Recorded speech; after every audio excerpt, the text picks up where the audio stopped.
Coming up on Seekers of the Eternal podcast with album art and rock poster illustration master Richey Beckett.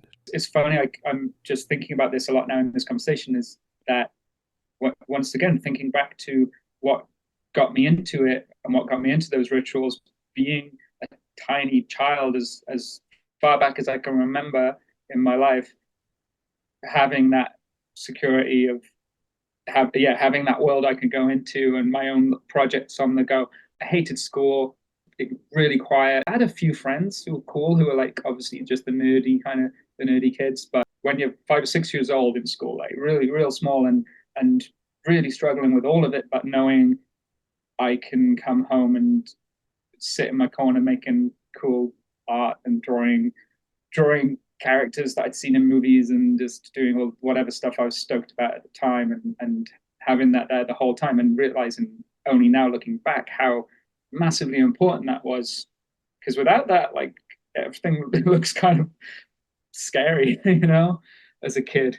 It was scary enough, but that definitely helped, and it's definitely doing that same thing now. Something to me that's so comforting and dependable about pen and paper, It's just so nice. It never changes. Something I like about walking into a forest is that feeling that, apart from the clothes you're wearing, standing there, you could be at any time in history.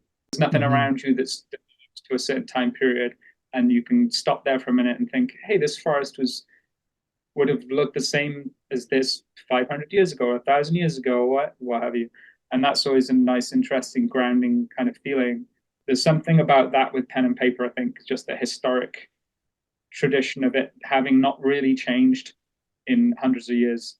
There's something that feels incredibly dependable about it. Welcome to Seekers of the Eternal podcast, episode 54, with special guest Richey Beckett, a master of pen and ink illustration whose meticulous detail has earned him a distinctive place in the world of album art, along with film, television, and rock poster illustration. Working from his studio in rural Wales, Beckett's craft is defined by an exquisite sense of design, where each line is carefully considered, creating images that are as precise as they are evocative. Drawing inspiration from classic engravers like Doré and Dürer, Beckett's work is a modern homage to timeless traditions, blending the ornate beauty of Art Nouveau with the vibrant essence of psychedelia and the raw textures of nature. His compositions invite viewers to explore their intricacy, finding something new within each glance, a testament to his remarkable technique and dedication. Over the years, Beckett has applied his unique visual language to album art and posters for legendary bands including Metallica, Mastodon, and Grateful Dead, as well as creating posters for iconic films and series such as Jim Henson's Labyrinth, HBO's Game of Thrones, and Sam Raimi's Army of Darkness. Yet beyond the collaborations, his work stands on its own, drawing the viewer into a visual journey that is as much about what is seen as what is felt. So welcome to the podcast, Richey Beckett. It's nice to have you. Nice to see you, brother. Thanks, Chris. It's so good to see you. Yeah, what a treat. It's been a while. I see you're wearing your hat that says Florida on it, which I was going to say I wasn't wearing it intentionally because I wear it all the time anyway, but I am indeed repping the Florida hat. Yeah, that's a sick Florida hat. Good. I thought it was on our way just on the last few days we spent in Florida in St. Pete. We were just leaving, and I said to Joe, my wife, I said, I spotted, I think it was like Walgreens, which is just like a shitty chemist kind of place, I guess.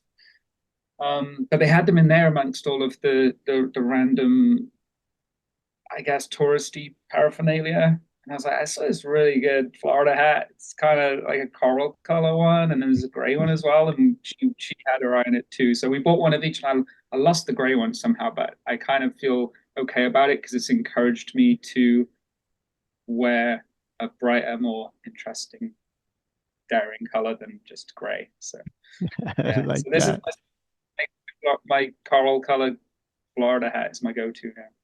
Very nice.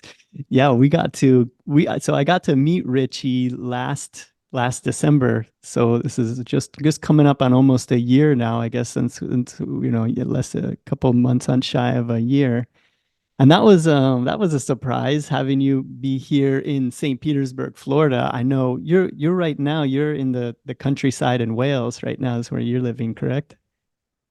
Yeah, and the I was thinking about this earlier ahead of our chat was the imperative the reason that we first met in Florida was actually due to our mutual friend Alex Party, Hmm. because I hung out with him in LA a little bit before then that year, and we were talking. I was actually picking his brains about painting techniques because part of my plan to go out to Florida was to take some time to paint, and I was picking his brains about painting techniques and ideas, being coming from someone who has never really painted.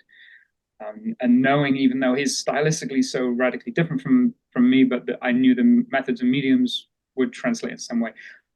During this conversation, I mentioned that I was going out to Florida, and he was like, "Okay, you have to meet with my friend Chris Parks, because he not only is he also a painter who can definitely also share ideas about this with you, but you guys just should hang out because we're Oh, both yeah. friends." And it's like, yeah, you guys will hit it off. And so yeah, that was the reason that I mean, I was aware of your artwork already, but I hadn't figured out. I didn't realize that's where you were. So yeah.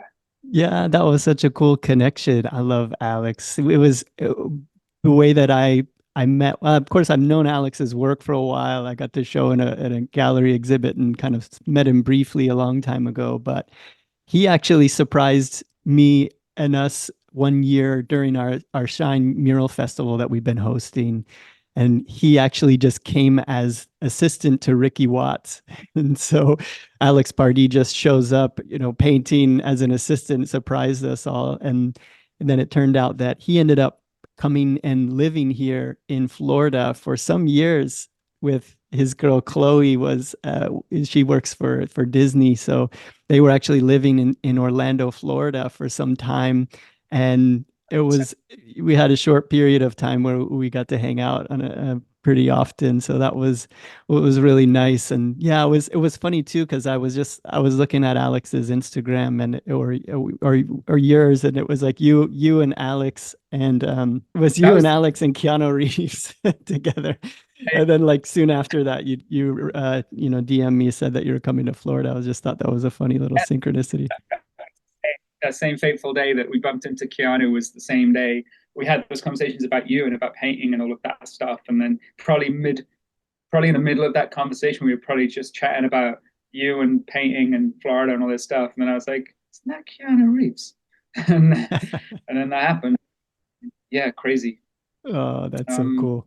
Alex was saying, you need to hook up with Chris because he'll show you around and show you all the murals. And sure enough, you did, and you showed me, gave me a little bit of a mural tour, and showed me that there was that one big piece that Alex had done, which is incredible. Um, yeah, really amazing, because I had no real idea about the whole mural scene out there. It's extremely cool and extremely inspiring. Yeah, I'm hoping that it inspired you a little bit to maybe think about painting murals one day, because I would love to see your work. I know when you were here, you were working with some different materials, working on learning how to teach yourself to paint a bit. And how did that go for you? What was that process? I know I came over and saw some of what you were doing, and I'm very impressed about how far you had come in that short time. Yeah, that was very much the a reasoning for going out there and setting aside some time where I was in a different space that wasn't my normal workspace, using different materials and having a little artist retreat of sorts to try something new and different within a very limited capacity, really, and just have a very specific set of tools and materials to work with. And I it's funny the assumptions that people can often make about different kinds of artists, and people might assume that I would have painted or know how to paint in some way, or have experience in that, but I don't. I would have done a very small amount of painting in art school, but not much. And I always leaned towards line work, pen and ink, black and gray. And then over time, it became even more disciplined of really honing a method of using specific set of rules that I've crafted myself, and using pen and ink, and having a process that does lead to a colored screen print at the end of it, and using color, but only as a later part of the process that's not so hands-on and physical as painting. So I wanted to break out of that and really try painting. And also because I've battled with paint, I think the reason I shied away from it is because I've never felt like I've been very good at it. I've never quite understood it, and always struggled with using colors in that way. And so I found the idea I had was really about finding a way to recreate something that looks akin to my finished colored screen prints, but being able to create it from scratch by hand. As much as I love the screen printing process, it's very divided between these different steps of the process, which are the creation of the original pen and ink keyline artwork, but then the next phase of mapping out the colors, and then the next phase of handing over to the screen printer, who brings together the final piece. So there's this huge division between the original physical drawn artwork and the final screen print. And I love that. I love the process, and I love holding the final screen print in my hand, but that final screen print is one of probably 150 of them. And the original drawing is usually stashed in a drawer somewhere and forgotten, you know? Mm-hmm. So I like the idea. I wanted to challenge myself to see, can I build something in the same way as I do that screen print, but have it be the original piece of work as a painting. And also, because I thought of this method, this was the reason I spoke to Alex about it, because you might think, well, our style of art couldn't be more different in many ways. He's drawing these crazy, grotesque monsters and creatures, and just working in such a different way, and has such a different aesthetic. But I knew that the way he works, that felt very close to what I had in mind could work for me, because I've worked in that building screen prints for so long.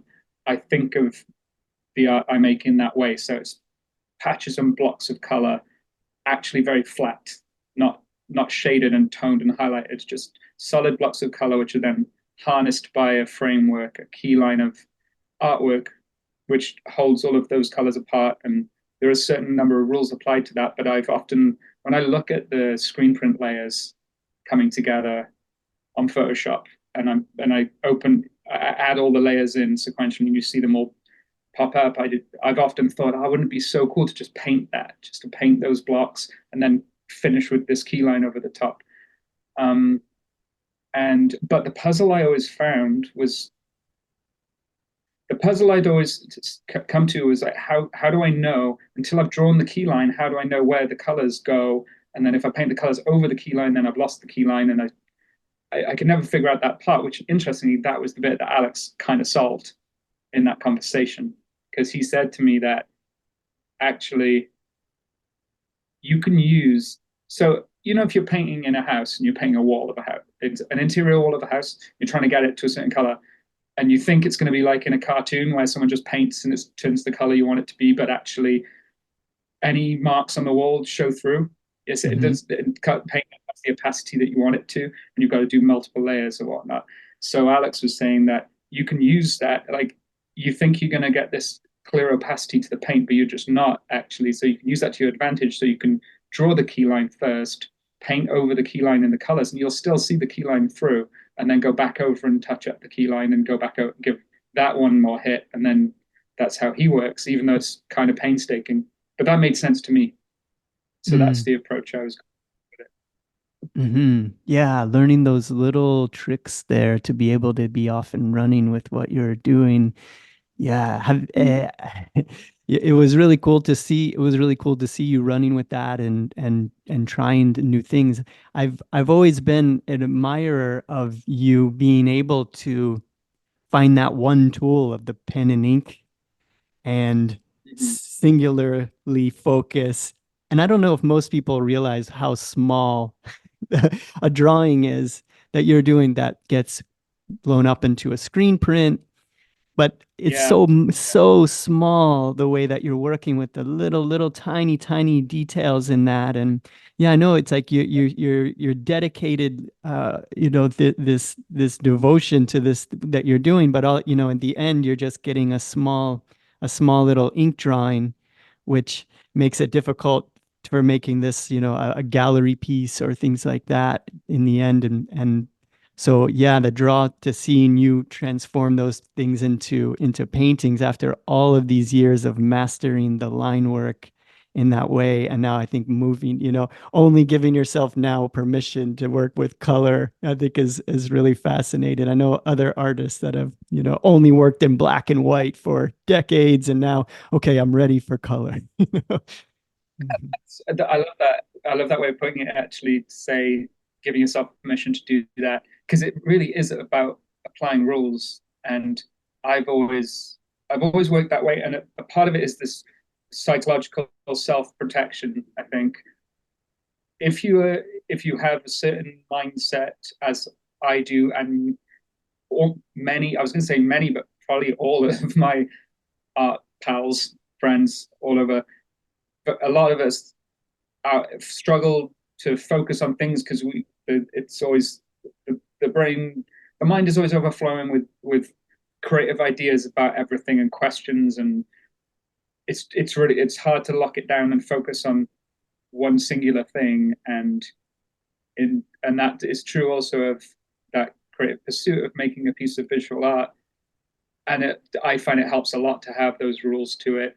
The binary of pen and ink has always worked really well for me, just knowing I'm just thinking about that one thing at one time, and I'm not thinking about that's I think what's pushed me away from painting. I'm just so many permutations, so many possibilities, feels really intimidating, and I think I might just get really lost in the weeds doing that. And there's something nice about the set of rules that I've imposed on myself. It helps me actually complete a piece and do it that way, and limiting the tools, limiting the method.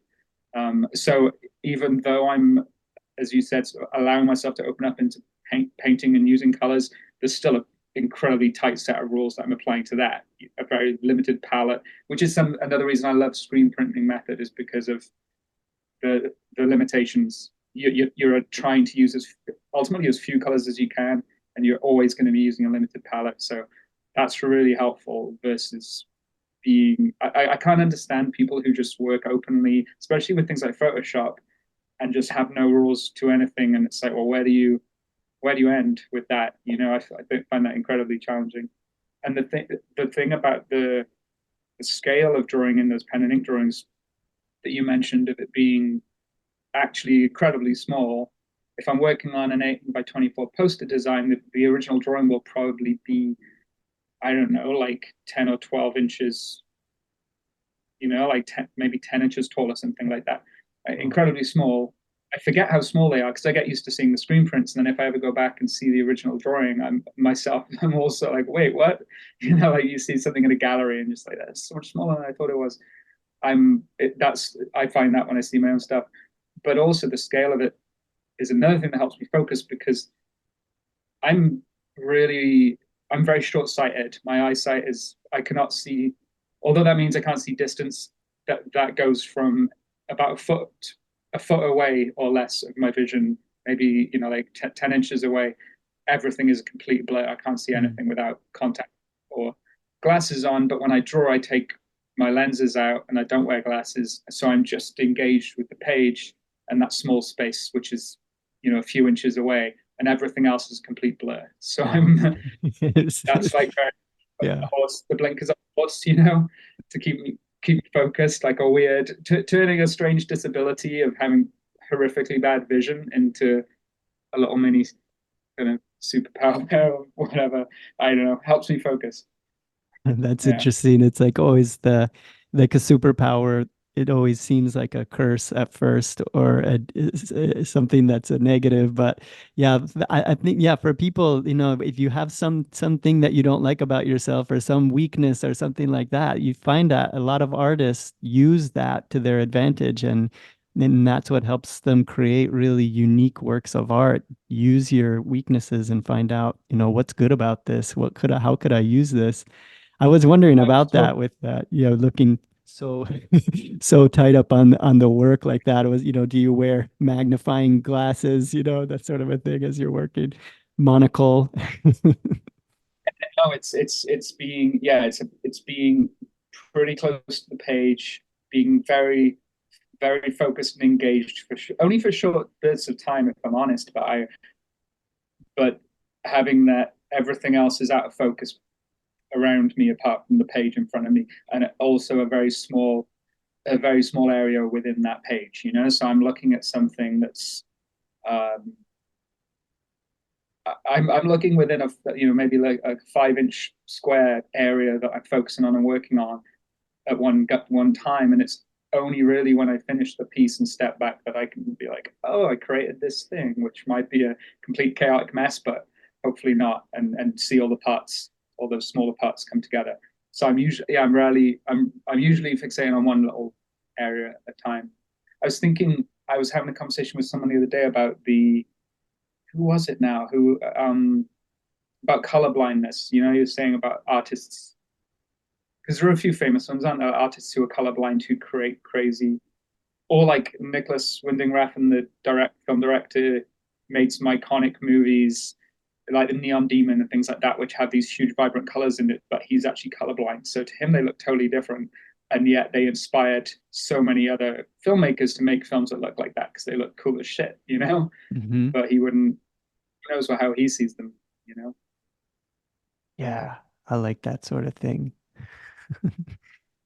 And when you're working on a piece, I mean, the things that I like to, when I look at art, is like, I mean, I love looking at details and just what it takes to be able to sit and keep going. You said you do kind of short bursts of sitting down to draw and focus on a small section at a time. I'm Mm-hmm. also really interested in artists' routines or rituals, or how do there's this short period of time where you sit down and you do your work. I love hearing about how you get there. Like for me, if I'm going to do some calligraphy or if I'm going to paint some lines, I can't just show up, maybe in dealing with some other chaotic things in life and go straight to that. Ways that you get into the place. There was a quote that I know we talked a little bit. I want to talk a little bit more about this. We were you had just read Rick Rubin's book, The Creative Act, back when we were chatting here in Florida. And he had a quote at the beginning of that book that's been just I've been thinking about it a lot. And the quote is by this 18th century painter named Robert Henry. And he said, "The object isn't to make art, it's to be in that wonderful state that makes art inevitable." Oh, wow. So maybe my Yes. question for you is, how do you find yourself entering into that wonderful state where the art is inevitable or the art flows through you? On another, before I answer that, I just remembered also the artist I was talking to about colorblindness was Drew Millwood. Mm. Do you know Drew? It was we were driving the other day. We saw him for the first time in a long time, and he mentioned, I was talking about his color palette that he uses, and he has a form of color blindness, which means he uses a lot of real crazy colors. And the other one is the artist Bone Thrower Yeah, I from was going to mention Dave Cook. Yeah. yeah, he does. He's also colorblind and makes some crazy, vibrant, awesome shit. That quote you just mentioned, the Robert Henry thing. I feel to me, I think I know what that means. Well, I know what it means to me is the difference between when you're a kid, and this is what I think all of us should often be trying to get back to, is those childlike behaviors, because there's so many things that conflict with that and can pull us out of it. And um, when you're a kid, you make art without thinking about it, without intention behind necessarily trying to achieve certain things, without competition. And I remember clearly being a kid and just doing it. And I also remember thinking, why isn't everyone doing this? This is so cool and fun and interesting, and a way of exploring the world. And but I was fine with not everyone, in my own corner, just doing that stuff. And then in later life, you get asked about, you either get told you have had a gift for art, or you get asked how you learned to do it. And the answer is like, hey, I don't think I ever had any gift for it. And I also didn't intentionally learn it outside. I guess I did intentionally learn it, but it was through the doing of it, It was like, it wasn't a chore, it was just something that happened because it was fun and interesting and rewarding. And then as you progress, when you get to school, they start to put you in competition with each other. And then it's like, you got to be better than this. I remember that, being like, we have that in Wales. We have a big competition called the Eisteddfod, which is this huge, big, historic cultural thing, which is art, and music, and poetry, and performance, and things pitted against each other. And then that became a thing. Like every year, it's like, you got to be better than this guy and this other. You're all in houses, and this guy's in another house, and you got to win on behalf of your house, and you get that competitive element. And I feel like now, in our current climate, you can, as an artist, you can start to think, you can get tricked into making art to try and be better than someone else, or to try and sell it, or please people, or get likes, or whatever it is, versus just the doing of it, having that some sort of competitive end goal to what you're trying to create. So that's the difference of like the making of the art being the thing versus just the process of exploration, that's, I think, what I'm always trying to steer back to, because that thing is a very seductive carrot on the stick, isn't it? Following these different reasons for making art, and then that's got big inverted commas around that version of it. But trying to find something that's going to re-engage that childlike excitement of just making it without question. Mm-hmm. Are there some things in your life that you do purposefully to keep that childlike wonder alive? Really, it's, I think, following the thing that you're most excited by at any given time. It's a big reason why it's a big reason why I've ended up mostly working on gig poster design, because there's so much freedom to it, as you know. You know what it's like at doing gig poster design. Most of the time, the cool thing is the brief is almost completely open most of the time. It's just like, make something that looks cool, do your thing, make it look like you.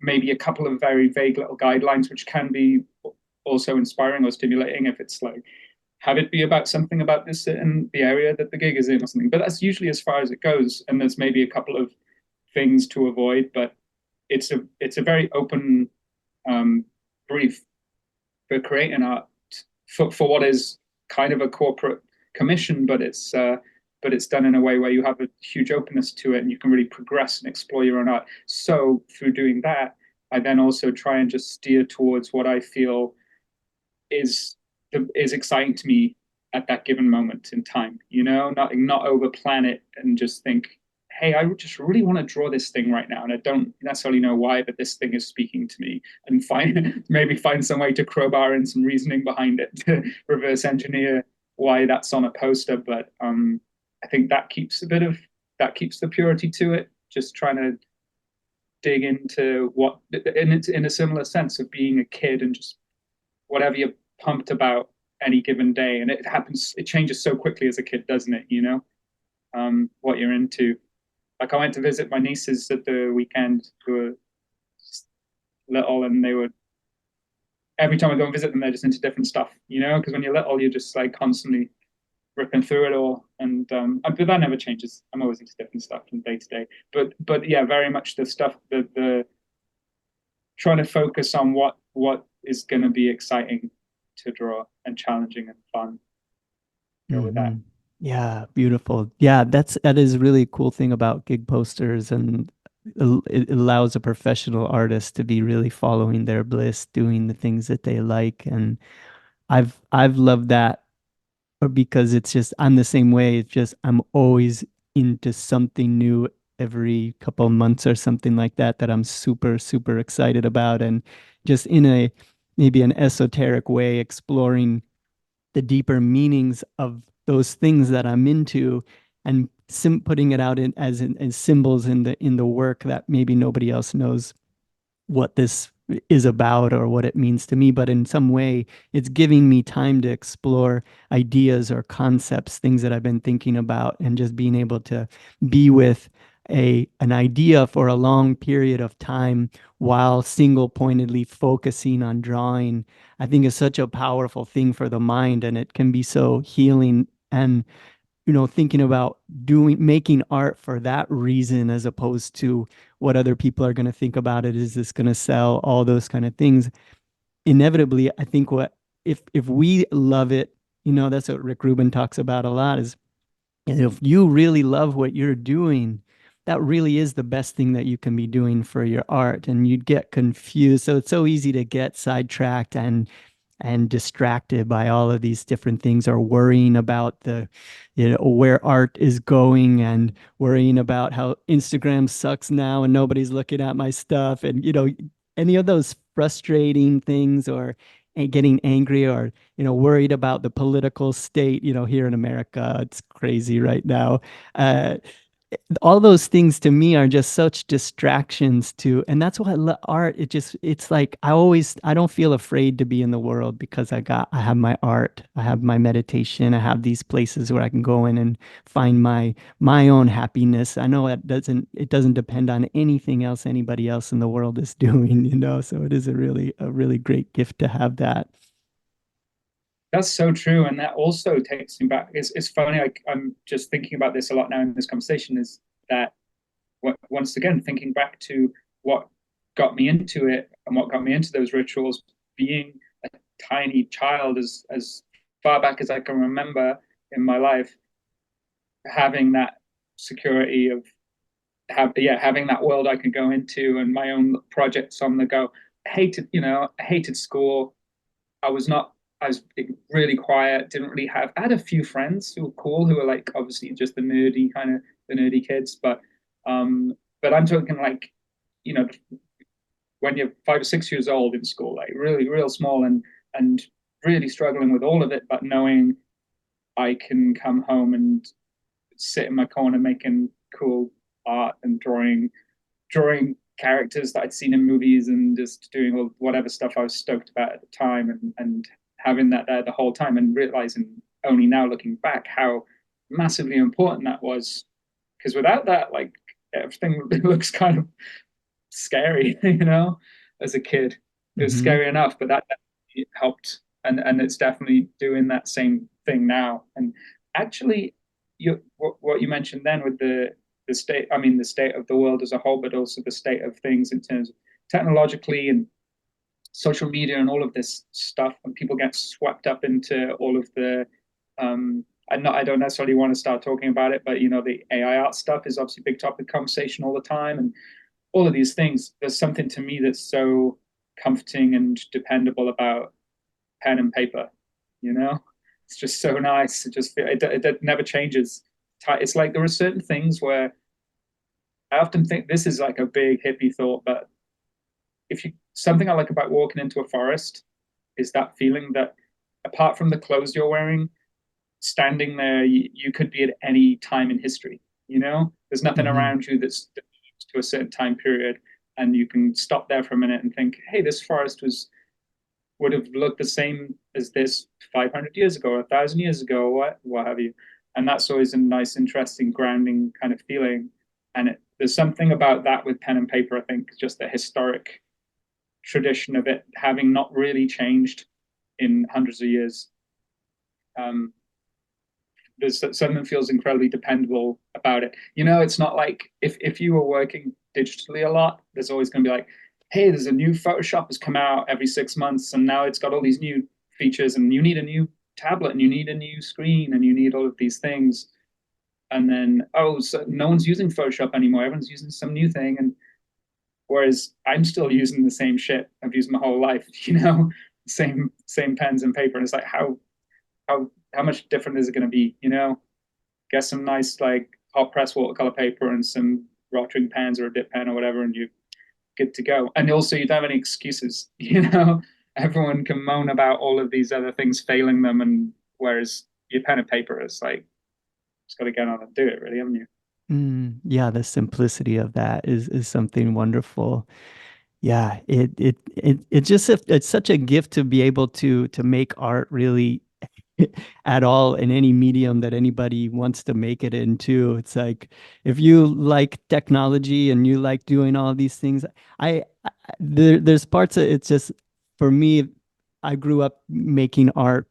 I got into it actually as a graphic designer. I know you went to school for graphic design too. I actually learned that, while I was in school for graphic design, that I really didn't like graphic design so much. Uh, Yeah. but I've always been interested in making artwork on a computer.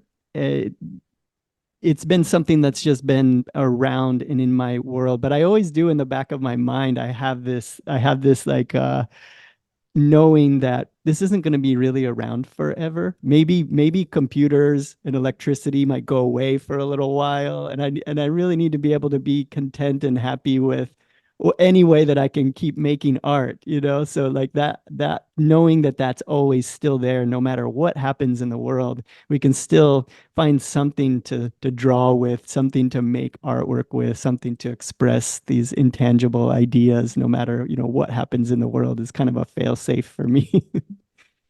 I don't know why I keep talking about childhood, but it's but also when I was a kid, my dad was quite into computers actually, so we would always have whatever the latest. But I'm talking like Commodore 64, old, the first ever home computer you get, Yeah, I had one of Spectrum. those too. Didn't have the Spectrum. We had the Commodore 64 because my dad thought it was better, I guess. And so we grew up. He would always get those home computers. But then as soon as we had one that you could start making art on, I was so into it. I would just spend hours drawing pixel by pixel, but very elaborate pieces. I remember trying to draw. I started drawing.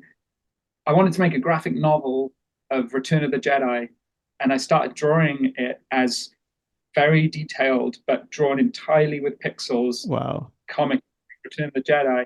I think I got 2 pages in. I planned it all. I had these what were like floppy disks or whatever at the Yeah. time, whatever those little. I had a disc which had all printed out like Return of the Jedi, the graphic novel. I had ambitions to. Wow. In reality, they never even escaped Jabba's palace. Like it was literally the opening scene of the movie with a couple of things happening, and it got left by the wayside because it just was too painstaking. But the thing is now, God knows what happened to that disc. I don't know what the format was. I don't know if anyone has computers that could read it anymore. I don't know where it is or whatever. It's just lost, obsolete technology. There's going to be some nerds out there who could access it, I'm sure, but it's obsolete technology. Whereas the drawings I made when I was a kid is still probably around somewhere, on paper. So that feels like, yeah, I was trying to make art on computers and it just disappeared into the ether somewhere. I don't know, probably exists somewhere. And then my sister found the other day, she sent me this picture, which was this like super detailed drawing of RoboCop from that original classic movie poster, but drawn in pixels, but Oh, on some cool. sort of as if it was drawn on like an Amstrad and printed on a dot matrix printer. I don't know, some super lo-fi pixel art. And she sent it to me, and I was like, "What?" I got the worst memory ever. Like, thankfully, all of my family and siblings remember things that have happened in our lives, and I can't remember shit. But Me they, neither. she say, "What's cool? That's cool? What's that?" And she's like, "You made it. Like, you drew this in pixels as a kid." I don't remember drawing it at all, but you can see. I'll send it to you if I can find it. But That'd be cool to see. Yeah. we put the work in on that one. This like super detailed pixel art.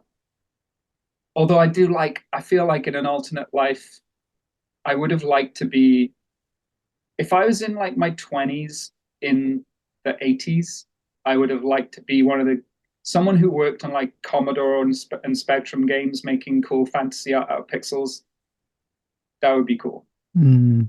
I know people do that now. There are people who do it retroactively to make it look that way, which is sweet. But to do it at the time when it was like really progressive and exciting, and people trying to find cool new ways to what you could achieve with those pixels, I think that goes back to the thing of liking limitations. You see, someone being like, okay, you only have 16 colors, and this is the format. What can you make it look like RoboCop or whatever? Yes. Yeah, I like that. Yeah, I would love to see that RoboCop pixel art drawing that you made. Yeah, I had a Commodore 64 too, and I was playing with those things too. It just you got a little mouse and you just click a button, square, square, square, and making things that way. And grew up with Atari and those things too. So yeah, it's always been in my that was, to me that was the art that I knew about. It was video game art and things like that, or animations, cartoons and things that you can make on computers. And that was I really got into art. It's funny is now I when I was in high school, like I actually just was out of a surgery. I was having these different hip replacements and things, and all of my family members before me were blue collar, manual labor workers. So I was like, what am I gonna do? I got this messed up leg. I have to figure out how to make money somehow. And so that's really how I got into graphic design. Somebody was, oh, you can earn a living with art with computers. And so I was like, okay, I like drawing, I like making art. So like I kind of got into it. My it's funny is my childhood is kind of the opposite. Like I grew up with an older brother that was like a real big bully to me. So when I would draw, he always made it a competition and made it like, that way. And then when I was thinking about making art, everybody was saying, you can't, art's not a career. You got to have a career. And so I kind of got into it as a way to earn a living as a crippled child, know, of a way that I Wow. could do that. And then over the years, it's like as soon as I out of school, and then I had some, some experience in the agency world and working with clients and all that, and then it got farther and farther in away from graphic design, far away from that, into really just exploring esoteric ideas as much as possible, and making things for I got into Joseph Campbell, which is right in line with what you were saying, follow your bliss. He was like my guru, follow your bliss. So with reckless abandon, that's what I've done, and it's kind of led me through all of these different ways of finding my way back to making art. I like to say I make art as a way to cooperate with my soul's evolution of what are we doing with our lives in this world? Like, I'm not here, I'm sure you're not here just to put as many posters into the world or have as many followers or likes or fame or money or all these things, or even to create all of this work. It's really like, what am I actually getting from the process of it? Can we actually be happy in this lifetime? I see so many examples of artists with amazing work, but like are tortured, you know? And is it possible to be an artist who is so engaged with these interior worlds and still be able to function in this world as a happy person? That's I really enjoy people like you. I know as soon as I met you, I could feel your calm sense about you. And I know after Florida, that was in December, and in January, I connected with you on a text, and you were telling me about your eye surgery. So I'd love to kind of dive into this a little bit. That as an artist, and you can talk more to the technicals of this, but it was I guess a detached retina surgery, something that's very, very intimidating, very probably very daunting for an artist to think about losing your eyesight. And for a lot of people, that would be wow. Like, I mean, you had to probably go through some real interior work just to sit with the reality that you might not be able to see anymore. And so maybe I would love to hear about what that was like for you to, start losing, your eyesight and to go through those surgeries. And, what was that like for you? And how did you manage to keep a calm mind and a positive mindset going through that process. It's very, very interesting and impressive.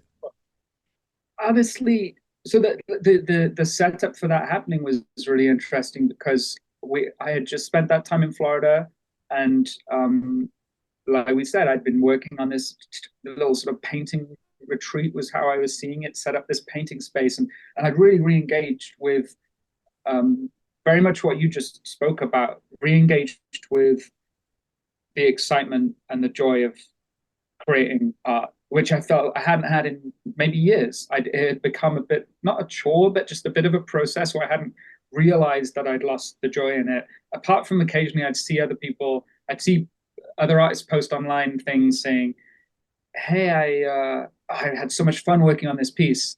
And I'd think, fun? Really? Huh. Like realizing that for me, it was, I built these built into it to actually for it to become maybe even quite stressful or put so much pressure on myself, or it just to become this teeth grinding, nail biting, intense experience trying to draw something to a certain level or not make a mess of it or whatever it was. In the end, I was not necessarily enjoying it, but I was still doing it. When I got to doing the painting, probably because it was fresh and new and exciting, and felt like I was achieving more or surprising myself, or that excitement of just like touching this new thing, which feels dangerous and scary within the parameters of what you're doing. That all felt really exciting. And then also, especially from hanging out with you and as you telling me about your history with the mural world out there, and thinking about those ideas of like, well, what if I scaled this thing up and drew it on the side of a building? This is a possibility now that I'd never thought of, or maybe I'd thought of, but I didn't think would have no clue of how to do it.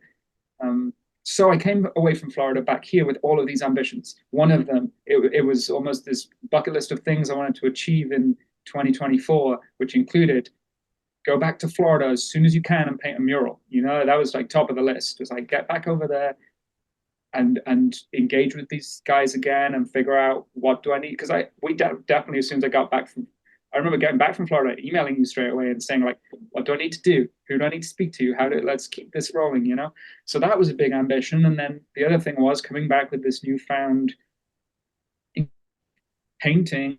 I got home, I went to the hardware store, I bought boards, got paint, got all the materials I needed. And my plan was then, okay, this is my thing now for this year or foreseeable future.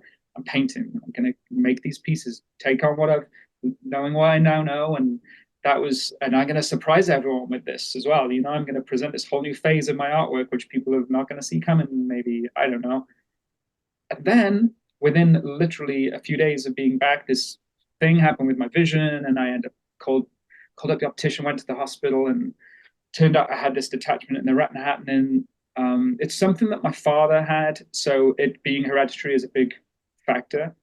My father had dealt with it, but he'd had it when he was in his 70s. So I didn't think it was something that the optician had always said, keep an eye on it, but you probably won't have to worry till later life. So it surprised me that it happened to me now in my 40s. And but essentially they had to operate on it immediately.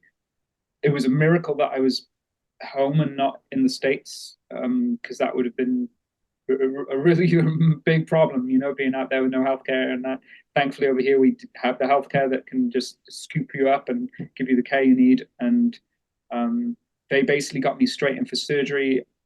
Good part was I didn't have too much time to think about it.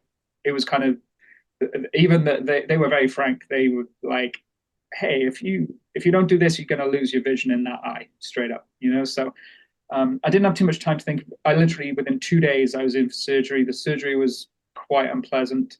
And but the recovery of it then was it was like weeks and weeks and weeks of lying face down in bed. You had to, because of the process, they basically inject a bubble of gas into your eyeball, which serves to, you have to be leaning forward, face down for 2 weeks so that the gas bubble can rise up and put pressure on the retina to heal it evenly. And if you don't put that work into to behave in the way they construct posturing, they call it. If you don't do the posturing and you just let it happen, then it's not going to heal even, it's going to cause more problems. So you've got to invest in that to be able to have good results. But it meant I was basically like face down in bed for 2 weeks. And then after that, you end up, the gas bubble takes several more weeks to disperse and be absorbed into your body. And during that time, you're looking through this blurry liquid, so you can't see very well at all. You can see with one eye. You cannot see well enough to draw or do any artistic pursuits at that time. So yeah, all of those goals and ambitions that I had, definitely couldn't do any visual art for a long time. I had to cancel all the projects that I had lined up. I had a few cool ones lined up that I wanted to do, and I had so much. The thing I have to mention is just like I had so much support from the art community as a whole. Just friends and followers and clients, and it was incredible. It was the most heartwarming thing ever. Just so many people just wanting to support and help out. And I did a few little fun things, did a little raffle and just stuff to raise a bit of money, because I realized not only am I not making art, I'm not going to be able to make any money, and canceling all of this work, all of the things I thought I was going to have, that's going to be like 6 months of the year where I'm not really having any income apart from the odd pieces of print work that I may be selling. But so that helped tide me over for that time. But yeah, getting to your questions about it artistically, I could not have predicted how I would feel about it before this. I wouldn't have known how am I going to deal with it. But most people's response especially when I kind of announced it publicly, everyone was like, "Oh my God, this is the worst thing that could possibly happen to you, because the thing you love is making visual art and drawing, and if you don't have your art," it seemed to really strike people. And I get why. It's like a musician losing their hearing, or it makes sense that people would be so horrified by what the potential trauma of that would be to me. But honestly, I've been pretty laid back and or kind of matter of fact about it. Not so much laid back, just accepting it for what it is. And I think the main reason that I've found, the reality is drawing is not the only thing to me in my world, in my life, in my artistic creative pursuits. It's not just, even though I've refined it to be this one version of it, it's not the only thing that I'm excited and interested in. And in fact, from my day-to-day life, I get conflicted and I struggle with honing in on just doing that, because I've been a musician in the past, and I love making films, and I like coming up with ideas for films and stories, and all of that is equally delightful to me as drawing. That's just the one thing that I am probably the most attached to, but I enjoy all of these other things too. So similarly to what I'd said earlier about refining, taking away the options to refine a set of rules to something helps the way that my brain works. So actually to have some unknown force come in and say, "Hey, guess what? You can't see anything out of your right eye now for the rest of the year, so you forget about drawing." A part of me kind of likes the discipline of that. And then because it's meant instead, I swung towards thinking, okay, well, let's kick into gear with some of these film projects I want to work on. Let's go back to this book project that I was going to make 2 years ago and forgot about and fell by the wayside. And just picking up on other artistic pursuits. That was the main thing. It's quite simple, really, but that was the main thing that made it totally achievable to get through that period. That's really, really interesting. That's a main focus of like what I talk about a lot in guided meditations that I host with friends, and a lot of the podcasts that I've talked about is really this exactly, is that it's that things in our life don't come to crush us. They do come to strengthen us, but if we're resisting what's actually happening, and we're saying, no, that shouldn't be happening, it has to be the way that I want it to be, then that's where we get, man, that's where those people that are making those comments is like, oh, I can't even imagine what I would do if I lost that. But it, and also it's interesting how you were saying that it was the way and the timing where it came to you. You maybe were in a place where you were a little more open to new things. You were, and so it's like it gave you that right maybe at the time where you could possibly handle it in the way that you did, where it brought you a little bit of curiosity and excitement about what I could do now. So I love hearing that. It really, like, I like to in my life when something happens that I wouldn't wish upon myself, they're like, what is good about this? And if I can't change that, obviously there's nothing you can do. So when something like you said just comes in, just like, let's all, like, who's listening to this, just make a pact with yourself that when something happens that you can't control or stop from happening, like, take a breath and just let it be the way that it is. Because if we resist against it, we're just gonna drive ourselves crazy. And so, yeah, allowing that to happen and then see where you could go from there. And equally, I think I think it's important in terms of us talking where people might be listening to this conversation. Then I think it's important to point out, from my point of view, that doesn't necessarily mean that I'm particularly good at having that mindset about things. What I mean is Mhm.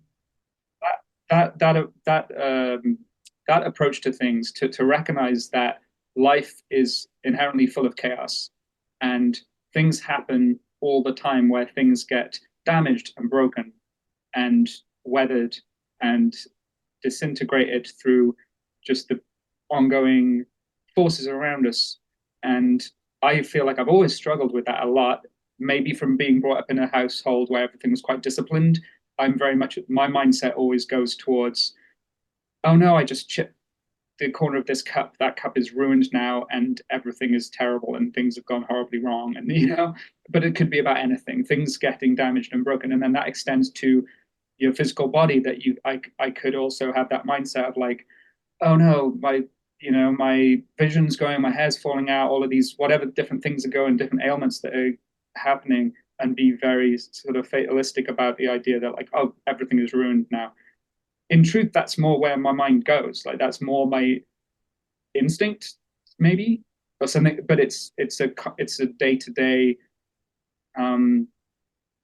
maintenance of keeping a positive mindset with all of those things. The reason I feel it's important to articulate is because I think we can often look to other people, other artists especially, and think, oh, they've really got their shit together. And if they say a certain thing, like I've just said, oh, well, I just did this and this and this, and I just thought this and it was fine. It's like, yeah, but the reality, that doesn't mean it's easy to do that or natural to do it and doesn't require any work to do it. Mm-hmm. And in fact, kind of the opposite of that, of what I've described in as much as those day to day, even minor little things, it takes constant maintenance to try and rewire the brain a little bit to say like, no, this is actually fine.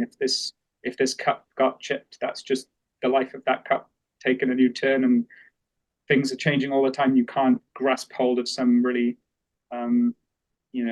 snapshot of what reality is at any given time, Mm-hmm. So yeah, it's something I'm trying to get better at, and I guess this has been a big challenge for that, because there are definitely days during that of waking up and being like, oh my god, how did this get here? I can't see anymore. And like, am I ever going to make art again? I thought I had all of these big plans, usual stuff people go through with that. But yeah, getting those challenges that show up and just allow you to ask questions to yourself that maybe you never asked before, explore things in your mind that maybe you had never explored before. I know us here in Florida, we just got rocked with a big hurricane. Whenever that big hurricane is coming, it gives you it's like a similar feeling. It's like, I could lose everything. I could lose my whole studio here could be underwater.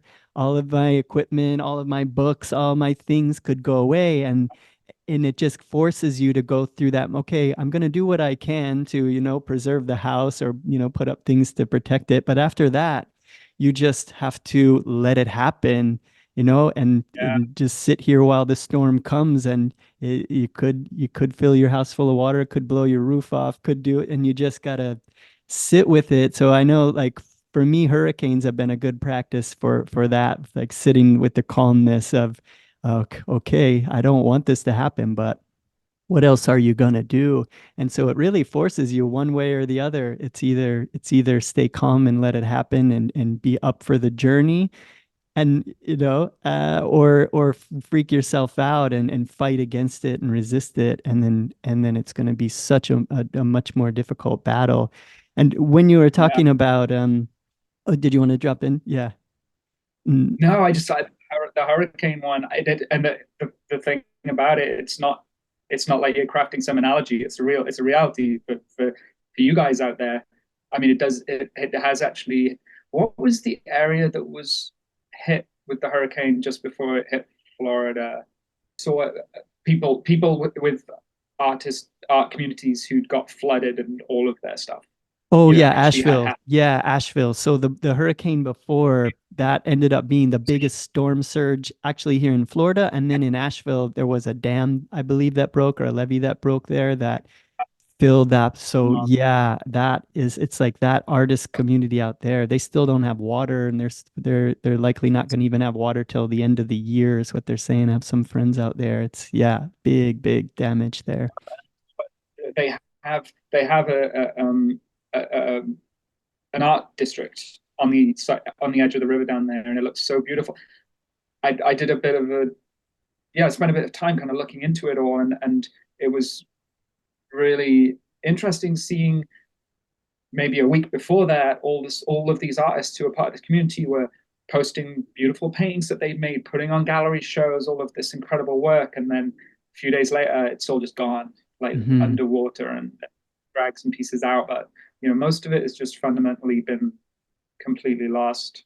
But so yeah, going back to what you were saying, that is, it's not just an analogy of like, oh, imagine your house burned down, and it's like it is a possibility of the danger of losing things, and your home being in a threat. But yeah, a really interesting experiment to run, without not wanting to um, trivialize the significance of how those something like the hurricane can obviously impact people in all sorts of really horrible ways, but just in terms of focusing on this, what we're talking about in terms of losing the legacy of artwork, or losing the ability or place to make it, and those sort of things, I imagine that in one sense it can be quite liberating, not necessarily for it to happen, but to have the mindset that if it did happen, you would be okay, and Hmm. the same for what I went through with the eye surgery and all of that.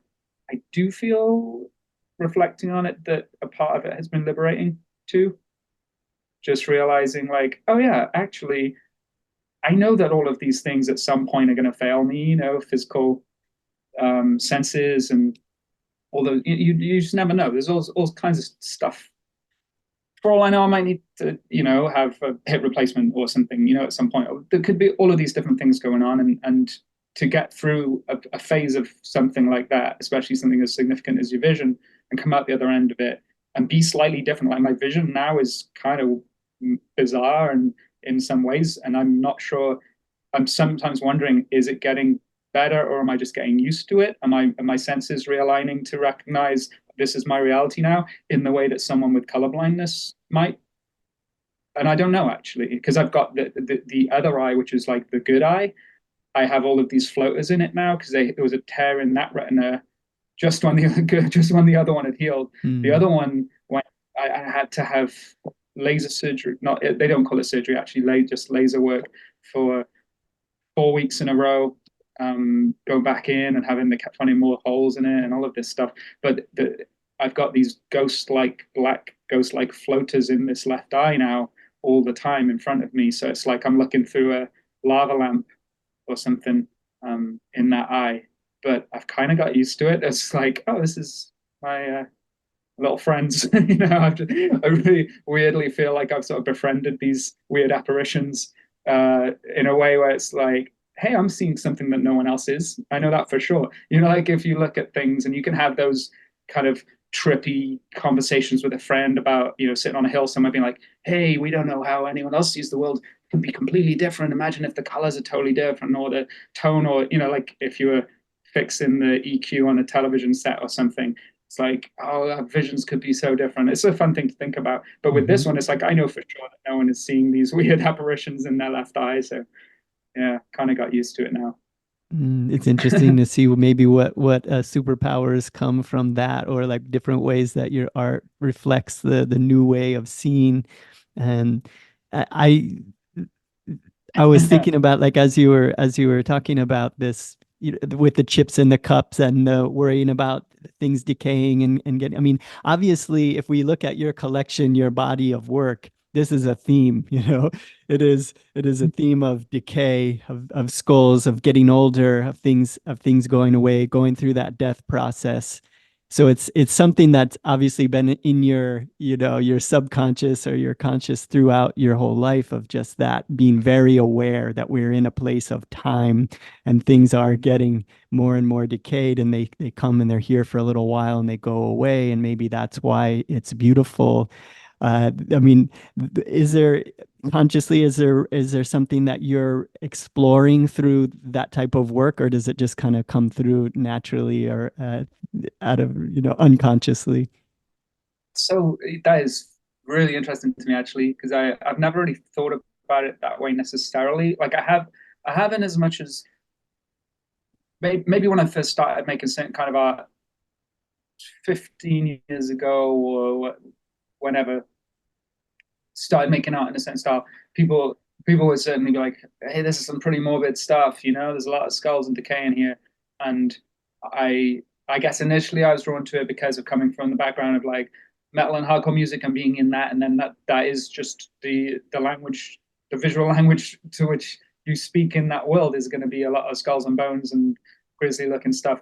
But more than that, it was when things really came together, would have been living in a more rural area, and having the natural world on my doorstep influence the art I'm making, and the reality of that being that you're gonna stumble upon skulls and bones and things as much as you are flowers and fruits, and you get all of those things side by side, and seeing the seasons and the cycles turning over.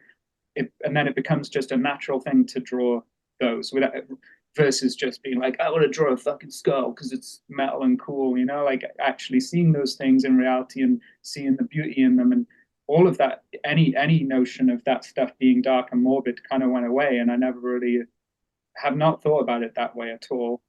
Um, I guess that's given me a pretty real relationship with death and decay, of just it being ever present, and that it's never bumped me out really.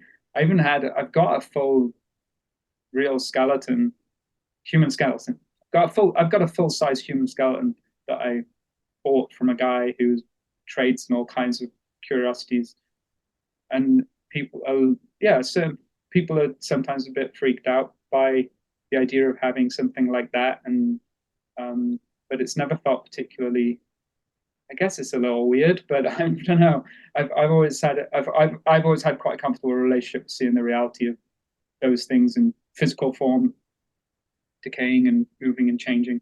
Yeah, yeah. I don't think I wasn't saying it's necessarily like an unhealthy thing for you. I think it actually is just it's a realistic view of the way things are. In temples, or in Tibet, a lot of the work of the Tibetan Book of the Dead, it's you've got these monstrous forms and there's skulls all over it, or Kali in Hinduism with the necklace of skulls. And it's really just that this is the world that we live in. We come in for a little while, we're here, and then we fade away. And what is beyond that? And can we get to a place where we're not afraid? Because that happens to everyone. It's the most normal thing in the world for someone to die. We're all going to die.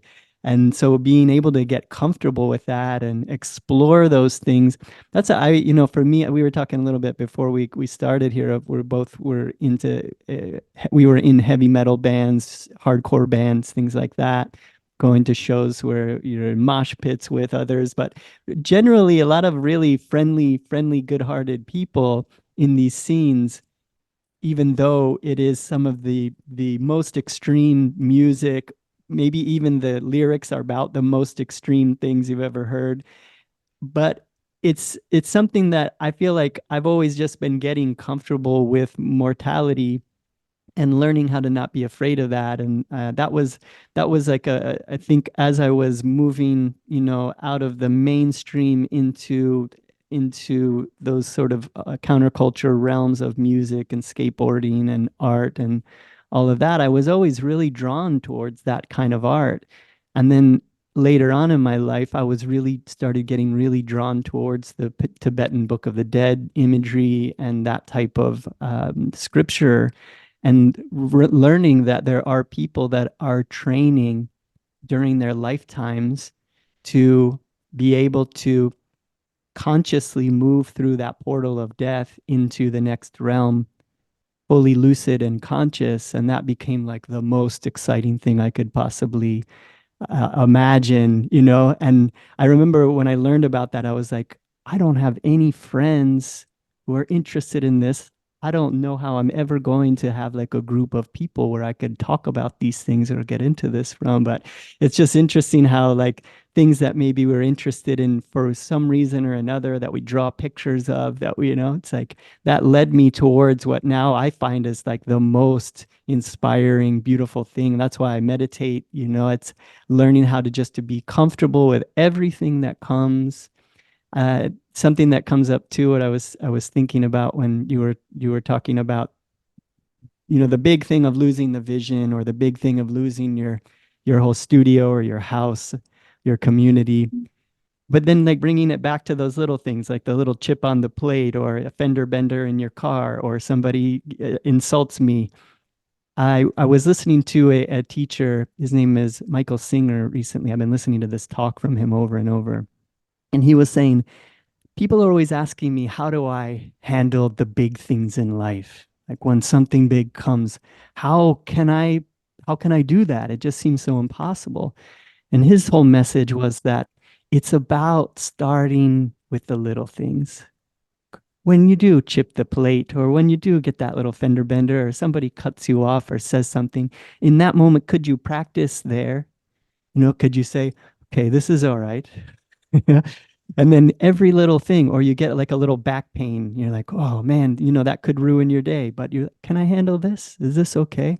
And so the thing is, rather than worrying about some big thing, is like every day we get to practice some little thing that's annoying us, or, something that'll keep us from drawing, or keep us from our flow state or our zone in whatever we're doing. It's like, can I get calm and just accept it and be okay and just keep moving forward with? That's something that I've been trying to do, is just kind of have this mischievous curiosity about little frustrating things, like, oh, time to practice. I don't know if that makes sense to you. Totally. Yeah. One of the things that's helped me deal with those smaller frustrations or upsets about things is, and this also sounds potentially like a morbid thought, but I always visualize being at the end of my life and having a kind of eulogy type situation of people reflecting. And this sounds like a very self-indulgent thing, but it's more just like a tool to use. And you think, would anyone at a eulogy at my funeral be saying, oh, but did you see that cup that he had a little chip on it, it's not looking great, No one Hmm. gives a shit about my chip cup. No one's even going to notice that thing. And I'm trying to decipher what's actually important and significant. And then inversely, those things, physical challenges and things like that, either the things that are more vanity based, people almost certainly will never even notice, and then the things that are more physical challenges, people might be inspired by, or yeah, that's always kind of a fun little exercise to play through. Just like, oh yeah, what in reflection, what would someone else think, or what would I think about someone else in that situation, or all those things, and that can be kind of quite freeing. Yeah, when we put it in a perspective of like, what would I what would I say to another person, or how would I see that? When it's like, I wouldn't judge that person. I would, those things wouldn't matter at all to me. Why am I judging myself? Why am I giving myself such a hard time all the time? And yeah, learning just to have that self love for ourselves, and allowing ourselves to be imperfect. And that was, yeah, it's a hard thing to do, but I think, yeah, all this is like little chances that we get to practice. And you got this big chance to practice, and I think you did very well. How was your how is your drawing process now? I know I was excited to see that you have the Pearl Jam poster behind you now, that is a new one. So you are drawing again on your little tiny 11-inch paper again with your tiny pen and ink. So how is that going for you now, stepping back into that? I was going to ask, I might just take a quick Sure. 30-second break, use the Yeah, bathroom let's do because it. I've been drinking Yeah, let's two do it. drinks and I'll be right back. You got it. Cool. All set. You ever seen this book? No, what is that? No, I haven't.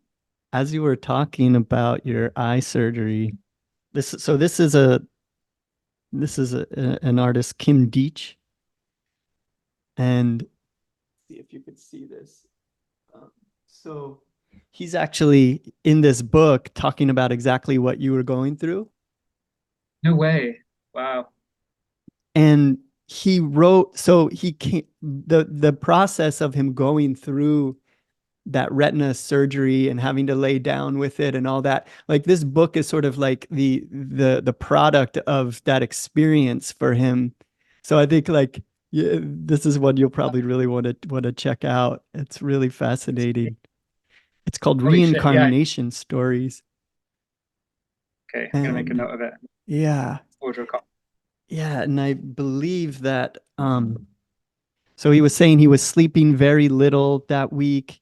Um with his eyes closed, he was still miserable, and just like, it was just, he said, creating little mental exercises to start reaching back into my mind to see how far my memory went. So like during that Wow. time, he just started going back in his mind to his childhood and all of these things. And then this book is like a product. After his eyesight came back, he started making all of these comic stories about the visions that he had when he started going back in his mind. And when he kept going back farther and farther in his mind, he realized that these weren't even his lifetime anymore. So he calls it reincarnation stories. He was saying he might be visiting past lives. So he started writing these stories about his past life experiences that he had while face down, not sleeping. So I thought you would find that interesting. That's amazing. Okay, I'm definitely going to get a copy of that book. But that's super cool as well. The idea, it's so easy to be cynical about past life regression memories and things like that, because of course we would be cynical about it because it sounds ridiculous and we have very little proof. And even what proof we had isn't really proof at all. But it's I'm open to those ideas. Who knows? There's the if he feels like through him being in a space where his visual senses are closed off, so maybe his mental capacity, he's applied some more energy towards that, and his memory becomes more acute, and he goes down this path, going through these doorways through his memory, and then he opens up another doorway into some regressed past life memory, only because he's maybe in that state where he's figured out how to do it. It's like if like when you're a kid learning to ride a bike and you suddenly have that moment you don't quite know how you did it, but you did it. It's that sort of thing. Like he might have not known how he did it, but he did. And other people in other circumstances have randomly figured out how to get into, it's like doing some sort of astral projection or something. Like they've just randomly found a way to do it, but not many of us. That the fact that he got there from being in this disciplined state and having his other senses closed down and just applying power to it's like a Terminator when it kind of realign sends his power to a different part of his brain or something. Yeah. It's pretty cool. Yeah, it's far Um, out. It's like you never know until it happens to you, I guess, right? And then you have a whole new world opens up for you. That was there.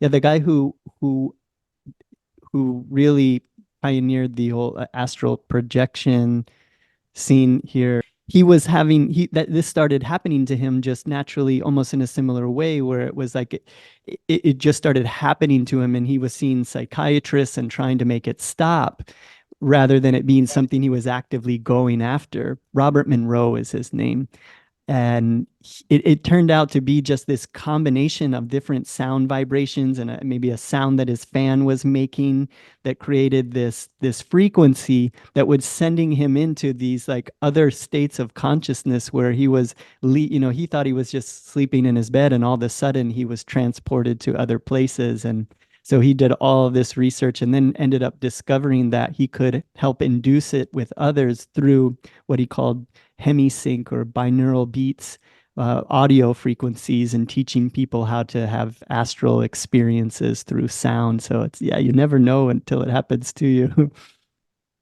I'm fully open to it. I bought a book when I first moved to this area and found a book in a sort of esoteric type corner of the bookshop here. There are many bookshops here, and it was a book on astral projection. And I was attracted really to the cover. I'll send you a picture of this. It's a really cool, kind of very 70s looking, or maybe even 50s. I think it came out in the 70s, this book, but bright pink and blue and some cool graphic on it. Just a really cool looking book on astral projection. And it's fundamentally it's a guide. It's a guide on how to achieve it and how to do it. And in the back of it, I think there's even a form you can, which is definitely long gone now, but there's a form you can fill out to contact I think it was a husband and wife couple partners who wrote this book, and you can write to them and go on these courses and all of this stuff. But I think that's probably all long gone now. But when I got the book, I was like, right, I'm gonna give this a shot, because it's not a huge book. It's just 5 or 6 chapters and very clear instruction that says if you follow these instructions, you will be able to do it. So I was pretty excited by that. But once I started to look through the instructions, there were so many things that I was I gave up very quickly, because it was all of these things like you have to your bedroom needs to be aligned a certain way, so your bed needs to face north or something or other. There's some sort of feng shui type scenario where you need to have things in your room set up a certain way. And I think straight away, my room, I don't think there was a way I could have moved it to be that way anyway. So I already felt like I was on the back foot with it. And then on top of that, it was all of these things like you have to have a very regular sleep pattern, which I don't have. My sleep pattern and scheduling on things is terrible. And I suppose actually it could have nudged me towards living a healthier way of life, actually. But a lot of the disciplines that you need to do, even in basic things, I was just like, I don't know if I can achieve these things. You need to be getting 10 hours of sleep every night. I should have just done that, because that would have probably been really good for me. But yeah, I fell short of being able to do most of the basic things they were asking. So I kind of left it. I tried a few times, just lying there trying to get into that mindset. But I believe it's possible. I'm Mm-hmm. totally open to it, because Mm-hmm. they would use that. It's been used by in sort of military intelligence type Mm-hmm. operations and stuff. Has snooping around, having Yeah, people going and like, yeah, some we had like psychic army soldiers, this whole group of psychic CIA agents that for 20 years were using astral projection they to be able to pinpoint, enemy operations and things like that they were doing. It doesn't always, it's not always reliable and things like that, but they had enough of it working properly where they were validating that what they were seeing was actually happening, that they, kept this organization alive and funded it for 20 years through the CIA. When you were talking about it, it reminded me of in 2011, I had a hip replacement surgery, and I had 8 weeks of recovery with that. And so, like you, I had in my mind all of these things that I wanted to practice that I'd heard about. I wanted to find out is if this is true. I'm going to have days where I can take naps every day. I could do whatever, there's nothing, nobody's going to be asking me about anything. So I took that 8 weeks and I was like, I'm going to learn how to lucid dream. I'm not going to watch any TV. I'm not going to do any, I'm going to only focus on this. And it was the greatest thing. I was like, I want to learn how to meditate. I want to learn how to wake up in my dreams. And I started practicing both. And maybe about 4 weeks into it, I had my first lucid dreaming experience where I was learning how to move from that state of falling asleep and then lucidly with my mind awake, seeing my mind start to create the world around me.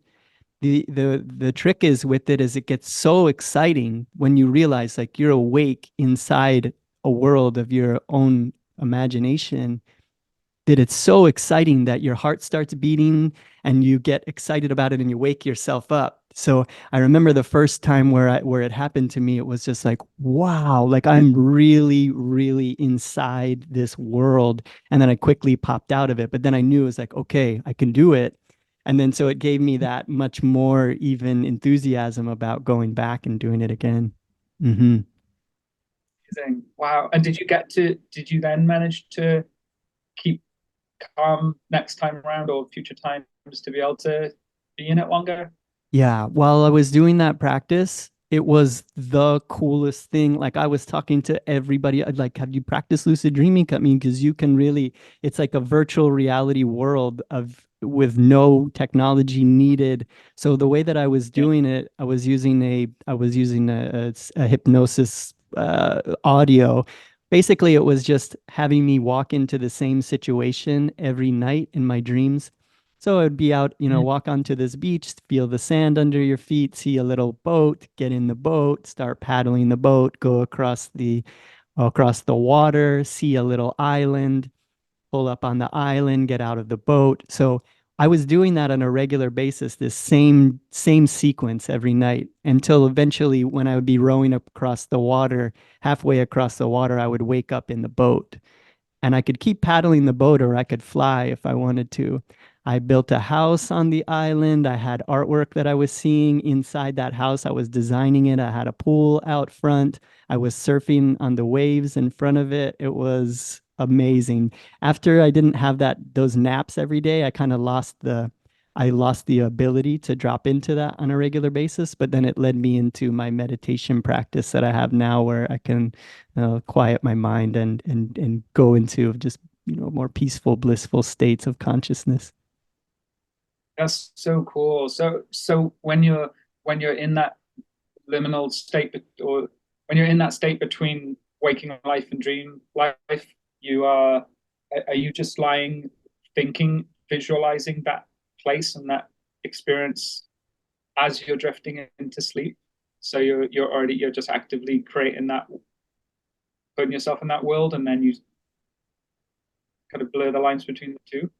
Yeah, it's at first it's an imaginary scene and seeing it and imagining it, and then you really know when it clicks over and then it sort of takes over and it's automatic. I knew that I could change this situation. I could change the dream if I wanted to. So like whatever your mind, the state of your mind is creating the world around you. And you could consciously, I remember there was times where I was doing things where like I wanted to paint walls, like big giant murals where I could fly, and I had different tools that I could paint like big sprays of color and all these kind of things. And so I was purposefully doing that. Like I knew I wanted to do that. So I made a dream where I was kind of flying and painting and all that kind of stuff. Yeah, it's really That's brilliant. fascinating. I love the idea that you get the chance to live in this dream world and you're doing what you do in the waking life world. That's actually quite beautiful. Because imagine if you were someone who was like, had some real bummer of a life where you're doing a job you hate and you had a life you hate and you couldn't do the things you want to do, and you're like, what would you do if you lived in a dream world and you could do anything. And if they were like, oh my God, I would want to do all of these extraordinary things. Whereas it's a pretty cool reflection of your own life if you're given that opportunity and you're like, kind of going to do the same thing I do in my normal life, actually. So that's like a beautiful reflection, isn't it, to think about, you know? Yeah, that's lovely. Yeah, I'm just going to make more. I'm just going to make more murals, just bigger, better. Maybe I won't need to hire a cherry picker to get me up there. I'm just going to fly up and do it, make it a little easier. But yeah, that's beautiful. I'm feeling now like I kind of squandered some of my time of lying in bed when I could have been pursuing this. But and maybe you'll get hit by a bus or something. You'll get another chance. Like I'll rest laid up doing with some other. Maybe this I'll go and then I'll be in bed for weeks again. But well, that's the beauty. Yeah, see it as a blessing. But I did see a blessing in it, in as much as from being told, it was not pleasant. I was very extremely fortunate to have my partner Jo, who is an absolute angel, as you know, who she took great care of me and was just so beautiful and kind and caring, and that was huge. But being disciplined into being told by the universe, okay, you just need to spend a month in bed now, or whatever it was, for someone like myself who I really struggle to sleep. I struggle to keep good hours. I stay up too late. I can't sleep in, and then I don't sleep enough. I don't sleep in a healthy way. And when I do try to sleep, I really struggle to do it. I struggle to get my mind into a good place to sleep. All of that stuff. So, and I also struggle to just relax. So, like, I don't really sit and watch TV or play computer games or do recreational things that a lot of people do to relax themselves. I'm usually just doing active things all the time, and I struggle to sit down and relax and have a practice of being kind to myself and my body in some of those ways. So to actually be told, hey, you have to now spend some time in bed relaxing, I think was a blessing. And I just spent I listened to the Mark Lanigan autobiography narrated by him, which is a really lovely long book. And I was just listening to Mark Lanigan tell me his life story most of the time. But yeah, being rested up in bed was weirdly a blessing of sorts, Like I very often have had pretty terrible practice in terms of being able to take care of myself in those ways. Like I always identify with, the movie Phantom Thread, the Paul Thomas Anderson movie, Daniel Day-Lewis, and he plays an eccentric, obsessive dressmaker. I don't know if I've seen that one. And it's an amazing movie. And Johnny Greenwood made the soundtrack, and it's stunning. It's beautiful. But Daniel Day-Lewis's character, well, it's kind of a spoiler of the movie to tell you the aspect I'm talking about, but it's very much to do with making the only way that you can get through life as a creative person and take time out is by making yourself sick, is a part of it. And I identified with that a lot because when I first saw that movie, because in my experience, I would always work around the clock, wait too late on deadlines until to the point where I'd make myself kind of physically ill, really, only in as much as like from sleep deprivation and not eating and drinking enough and all of these things, just working too hard to a point where I would then actually get ill and then be like, okay, I need to sleep for 4 days now. It's not the best practice, but that being laid up in bed felt like a bigger version of that, almost, of just like stop what you're doing for a minute. And then in turn, looping back to your question earlier about getting back to drawing, the positive aspect of it, of having to take that time out time out from drawing actually became several months of not drawing. And the first piece of art that I made was the one you asked about, the Pearl Jam poster drawing of a pelican.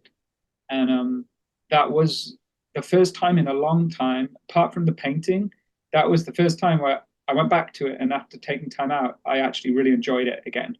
And I rediscovered the joy of drawing. And I was like, oh my God, I feel that excitement that I did as a kid of like, I can't wait to get home and work on this drawing, And and I was feeling that every day of working on drawing that pelican. I was like, yeah, I'm actually excited to, I can visualize what I want the finished piece to look like, and I can't wait to get there. And I'm excited for the journey and really enjoying doing it. And then also that piece, I don't know, I guess it was intentional, but also kind of serendipitous that the theme of that piece of work also illustrated this trial and adversity, triumph over adversity situation, because the pelican, specifically, the piece is about the concert that it was celebrating was on the California coast, and the pelican, the brown California brown pelican, is native to that area, but it had been through this period of being on the endangered species list because the food chain got contaminated by chemicals from some terrible practice that poisoned the fish that the pelican fed on, and it meant they would lay brittle eggs, which would then be crushed under their weight, and they would not give birth successfully for many years. So they were on the endangered species list. So that was what the poster is about, is this, because they now have come back from the brink, really, and they are off that list. So the poster is about that, and so it shows this pelican triumphantly sitting on top of a clutch of 3 eggs, and some of the local flora took a bit of artistic license, covered the nest in flowers, but yeah, that felt cool to be making a piece, coming back to it and making a piece that speaks about, adversity and figuring a way through it and coming back from the brink, because I didn't know if I'd be able to draw again, if I'm honest. I thought that might be, because they were telling me, they said that because I said, even when the gas bubble had gone and I had the vision back, there's kind of like a weird blurry horseshoe shape in the center of the vision in that eye, this weird anomaly. And I said to them, I asked about it, and they were like, oh, that just might be how it is, even though they've been telling me, oh, your vision will be pretty good. But it's like them saying your vision will be okay. That might be true for most people's day-to-day life, but if you need the accuracy of vision to draw things in a certain way, then that it might not be quite up to where I need it to be, for what I'm trying to do with those eyes. But so it felt like a real miracle to be able to actually draw something again. Like, oh, thank God, I can still do it. If I hadn't been able to, that would be fine too. But, Oh, it's so nice fascinating. Yeah. Yeah. It's fascinating to hear about that. It's like, because you needed that. If you got to a place where it wasn't fun for you anymore, and then if you just kept slogging through it year after year, it would be a place of misery, probably far beyond just physical issues with your eyes and things like that. If you were in a place of mental fatigue where you just didn't even like drawing anymore, like, man, so it's like it gave you exactly what you needed. And it's so cool to hear about that piece, that this is kind of an image that symbolizes going through that diversity, and also the future of the eggs that will come into the future and hatch. And yeah, I love that those the subtle things that, come into your mind as you're thinking about making a piece for a band that you loved when you were in high school, that it just like comes back up through you, and it makes itself known in this really esoteric way that most people probably don't even know. So I'm really glad that you shared that. And I think this is very inspiring for people if you're going through something really challenging at the moment. If you're hearing this, it is possible. So Richey did it. He didn't think he could do it. He didn't think that this is something that he would be able to get through, but he's done it too. Mm-hmm. Yeah, thank you. It's like, it's really nice. Thank you for reflecting on this with me, because if I zoom out of it and look at that journey, I was coming from a place where, if I'm honest, I was kind of fatigued with doing the certain kind of drawing that I was, and working on these projects, and sort of lost my way with it a little bit, or maybe took it for granted, not consciously. No, I didn't consciously really take it for granted, but there was something in me that I'd lost that energy and excitement around it, and Um, and then also being offered the chance to work, not that I've ever not valued it, but being offered the chance to work on some pretty extraordinary projects with people, bands who are very meaningful to me, things like that. Yeah, to be able to come back with that one, also because that was the big project that I had to cancel, or had to bow out of when it happened. I was supposed to be making that poster at the start of the year when it all happened, and I had to write to them and say, "Hey guys, I'm super gutted, but I'm not going to be able to do this." And then that came back around. But yeah, actually thinking about it, a real blessing for being able to realize how fortunate I am to be able to do that, and to value, to be able to make a piece of art which I didn't know I was going to be able to make, and who knows how many pieces of art any of us will make in our lifetime, and to not take it for granted and value each one and think, oh yeah, actually I didn't think I could make this one, but now I have. Who knows how many more I'll be able to make? Or I mean, yeah, not to be sort of too existential about it, but yeah, I think that can be a beautiful thing, to be able to really value those things a little bit more from Mhm. having shaken up by an experience to Yeah. Yeah, think and how about it a much little bit more more deeply. meaningful that piece is now for you and also for people that collect it and put it on their wall and knowing what this symbolizes. And, when you look at that piece hanging on your wall, it's like that could be a symbol for you of strength for getting through hard times and looking to the future and rolling with the punches, whatever comes your way. And I know you were talking, yeah, everything. It's like there is a limited. How many more do we have left? I remember there was it in that Neurosis album? They had that intro at the beginning of Enemy of the Sun or one of those, where there was that introduction at the beginning was just like, how many more sunrises will you see in your lifetime? Maybe 20. Like how many times do you get up and watch the sunrise, and how many times do how many more of those are there going to be in your life? Everything is limited. Everything is temporary. There's a quote by William Blake that I love. It says, eternity is in love with the productions of time. And it's like that really just speaks to me so much, is like eternity, that place of the unmanifested, that realm, that astral realm that we can visit and we can bring back uh, infinite amount of possibilities here into the physical world. The divine that is flowing through us as we create, that's giving us all of these circumstances in our lives, and we're making art from it. It's like the divine, the infinite is in love with that, because there is a limited amount of time. There are these constraints. Same thing, like you like to put constraints on things in order to make things more meaningful. It's that I think that's what makes life so beautiful, is that it is hard. I like to say to people that, we're asking about art, is like, I think it's cool because it's hard. It's like really hard. Because to get into that place where art is inevitable is hard. It's like you and I live in the same world that everybody else lives in. It doesn't matter if you live in the countryside or if you live in Florida or if you live anywhere. I mean, we all have struggles. We all have mental struggles. I mean, everybody is, even though you can look at somebody else's life and say, oh, they got it easier, even people living in mansions, they got to still deal with their own mental struggles. People in high rises and beautiful condos still jump out of the window.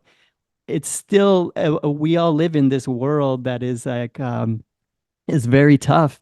But if we can still make art in that world, we can still show up and keep doing it. I think that is what makes this world beautiful. I think that's why it's so important to keep making art and to keep expressing what we feel to make, and to keep following that bliss. It's not just for us, it's also for everybody, to help them to get through this life and to find some joy and to find some meaning in it all. So yeah, I've loved hearing about your journey with this and your process and everything that you've gone through with your eyesight, and then finally bringing it back into the celebration of the new poster. I know everybody is so happy to see you drawing again. We're excited to see where you go from here with all of the things that you've you've learned in just this 1 year. I mean, really just 1 year of suffering that you've gone through to get to this place where I think it's gonna be so exciting to see where you take it from here. And I would love to see you back here paint a mural sometime or wherever you do that. That will be really fun to see too. So yeah. Thank you. Yeah, it's amazing. It's so funny just thinking to reconnect with you now and have had this conversation versus because we're coming up to it'll pretty soon be a year since I landed in Florida, and we first hung out and you took me out for some delicious tacos and showed me around and the that thinking, like you said, everything that's happened, that's transpired in that time versus what I thought it was going to be, Yeah, crazy. But yeah, I definitely feel stronger for it and in a better place and more excited and motivated. And I also think something you just said about the making art being this conduit for creating these things that are not just going to serve us, but going to serve other people, hopefully, too, in all kinds of ways. You never know how, like when you make these things that might symbolize, even if they symbolize something for me, they might symbolize something else for someone else and do be powerful. So that's something that also can be a good encouraging factor to be like, hey, it would be nice to be in service of that, not just have it be a selfish act for our own gain or our own enlightenment, but for other people's too. Yeah. Oh, I know there's got to be people daily, that's starting to draw or wanting to make record covers or gig posters that are seeing your work and just like, oh my God, this is so inspiring to me. I want to start drawing. I want to start, and then being able to hear interviews like this with you where it's like, oh, like I can relate to that. And even though I do go through struggles and all that, like it really, we're all helping each other to learn how to navigate this world. Yeah, the one side is that inspiring people to make art themselves is beautiful and super cool, and it's always the coolest thing. I want to get more into mentorship and things like that, and that's always a beautiful thing to hear when someone comes to you and says, "Hey, your art inspired me," as we have all been inspired in turn continuously from other artists. But there's also the thing where sometimes people might not not have ways. I heard something the other day about like a certain number of us cannot mentally visualize things, and therefore really struggle to figure out how to make art in certain ways, even though it might seem instinctive to some people. I heard something that I heard. I was out at a convention. I think it was one out in California, and someone came up to. I had a booth there, and someone came up and said to me, and this is a totally unexpected thing, but I just remembered it now. But a guy came up who's this lovely gentleman, and he said, "Oh, hey, I'm a doctor." I think he was a GP, and he said he's a GP in a local surgery in his community, and he had a piece of a print that I had made on his wall of it was art I'd made for a poster for the Pixies, but it's this lady kind of floating underwater, and I think I'd made it. I think it was then like an art print of that he bought, but he put it in the waiting room in his doctor's office, and he came to sort of thank me for. He said, "I just want to thank you for making that art because I feel like it has an influence on my patients to make people feel very calm when they're sitting in this room." And I put a plant over here and I put your picture on the wall, and when people come in to see me, I feel like it has a calming effect on them, which is obviously I would have never known that was where that was going to end up, and that was the the thing it would provide. But I was like, yeah, it's so cool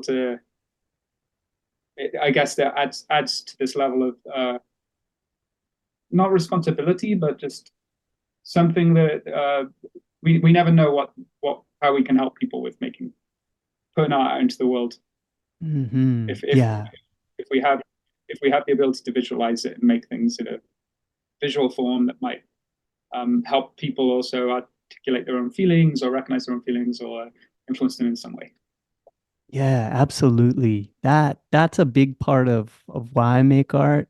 I like to I like to say to myself as I'm painting or drawing that the state of consciousness that I'm in while I'm watching this happen, and if I'm enjoying it and I'm feeling calm and I'm feeling this connection with something outside of myself, that there is a chance that somebody else who's sensitive that looks at this can also get that too. And I think that's the gift that we're able to give to people who don't create visual art, that allows that to open up for them too, to get to visit the states that we love and why we're addicted to drawing and to painting. For a minute, if you quiet your mind and you look at something, and you can have a spiritual experience with a piece of artwork, and you can get that, and you know what why we do it, so you know why you're going to sit there for a month and make this drawing. It's like, why else do you do it? To get that feeling. And I 100% believe that other sensitive people can get that feeling as well, just by watching, looking at it, being with it. So yeah, I agree with you there. Super great point there. Yeah, thank you. Yeah, so I think this is a great place to wrap up. I think we got through so much goodness here. I feel like I got to know you a lot more as well. You had mentioned Joanna Warren. She released I know it was really great being able to spend time with her here in Florida as well. And I know she was working on releasing that album. So she's just released a new album back a few months ago, maybe in summer. And so, Yeah. yeah, look that up on Spotify. Those, I think you'll really be happy that you did. Her music is really wonderful. Is there anything else that you would like to share before we close about what you're up to, or? Well, as the records that Johanna has put out are it's a double live album that was recorded in Rockfield Studios, which is a famous rurally based studio on a farm out in rural Wales, and is famous for all kinds of lots of famous records were recorded there, and Queen had recorded there, Black Sabbath had recorded there, and Rush have recorded there, and all the so many famous records have been made there. And then in the 90s, lots of famous indie records of the Britpop era were recorded there. It's this legendary studio. Well, she took the opportunity to go up there, and we spent a few days there, and she recorded a live kind of just a live performance of probably about I think she recorded like 30 songs overall, but I'm not sure how many of those are the records. Probably like a little less than that across two records. Anyhow, it's beautiful, it's brilliant, and it's the most pure and honest and brilliant version of her back catalogue of beautiful songs that she's written. So yeah, I definitely recommend checking that out. It's called the Rockfield Sessions, Volume 1 and 2. And in terms of myself, were you asking what anything I wanted to mention? Yeah, anything else that you want to share about what you're up to, or things that people should look up for? In terms of things I'm currently working on, I have a few art poster type projects which I can't reveal the nature of, but they're pretty exciting. So there's going to be new stuff coming probably at the start of next year. But I am also going to have I'm definitely going to have a big print sale at the end of this year. There's a lot of cool stuff that I didn't actually realize. Like you often see artists in our circles of printmaking, screen printed poster based artists. They often have that thing where they'll announce online, "Oh my God, I just found these tucked away somewhere." And often you're like, "Did you really though? You knew you had them all along." But this has actually happened where it happened to you. This is a real true story. Yeah. This time it's real. But they found a lot of test prints of old pieces of art that people have been asking about a lot, and I've always had to say, "Hey, I don't have They're long gone. They sold, we sold those, a decade ago or whatever. Not a decade, but 5 years ago or more." And yeah, so we've done a bit of a archaeological excavation of what I'm trying to say is I've got a miscellany of random prints that I'm going to sell soon. Cool. So that's something to look out for that's happening. Outside of the art stuff, then I'm working on some film projects with Joe. Yeah, I'm lining up. We're going to be shooting a short film over here in the next 2 weeks. Hopefully, it's all coming. We're just trying to pull it together real quick and get a crew together and acting talent, and we're going to be shooting that. It's kind of like a dark comedy, Amazing. but with a lot of underlying questions and themes running through it. Kind of, it aligns with the kind of films that Joe and I think really like, which is things that have a bit of a dark comedy tone but ask some big questions, you know. So we're going to be making that, and then we have a bunch more of other film projects that we're going to be working on too. So yeah, I've been going on for ages about wanting to get into film, and that's kind of where my heart is outside of obviously still getting back to drawing. Yeah. Awesome. Yeah, can't wait to see where you go with that. And yeah, what a gift for people that want those old posters. So stay tuned for those. I'm sure that's gonna go quick. You gotta be Right. on your toes, sign up for the newsletter, join Yeah. them on That's it. Patreon. Sign up. Yeah, got to sign up to the mailing list because you cannot trust. We all know you can't trust social media and the algorithms and all this nonsense anymore, you know. And that's the only I found it to be the best way to communicate with people is at least with a mailing list. Hopefully, we can all maintain that and have direct line of communication to people who want to know stuff. Because otherwise, you never, you know, so much stuff gets hidden. And the last release I did, I just did it purely through the mailing list and with the Pearl Jam poster, put that out through the mailing list, and then I did announce it a couple of days later, but on the day it was just mailing list. Yeah. But that's the way things are going, you know, reclaiming power to communicate with each other. Yeah, that's how I roll as well. It's like those are the people that are paying attention, that want these things and can speak directly to each other without anybody getting in the way. And yeah, so yeah, everybody go check that out. I know you're on Patreon too. You're posting things there too. That's available too. And keep an eye out for the posters and can't wait for the film. And I always like to leave the podcast just with some words that I read from Yogananda to maybe encapsulate some of the things that we talked about here. It just always kind of like I flip to a page in the morning and I pick one and I feel like, oh, this might speak about, you know, what we're talking about today. Cool. So in closing, Yogananda says, instead of being overcome and discouraged when confronted with what you think is trouble, thank the Father for offering you the opportunity to see what you need to learn and to develop the strength and wisdom to meet the challenge. Beautiful. That couldn't be more perfect. Mm. Thank you so much, my friend. What an Yes. absolute joy. Yeah, thank you, That's Richey.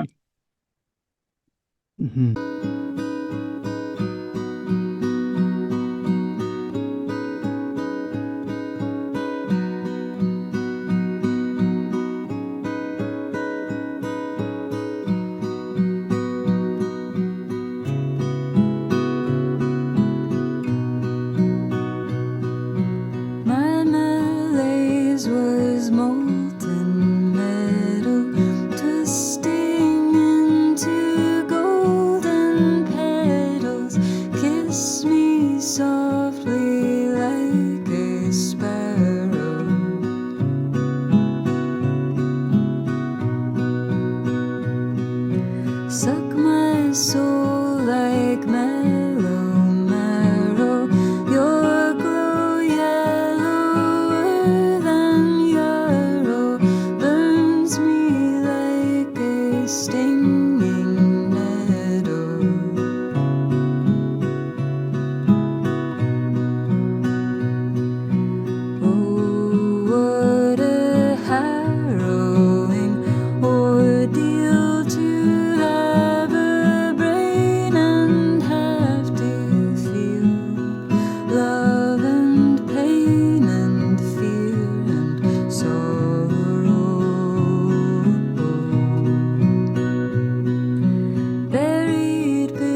signal through your petals.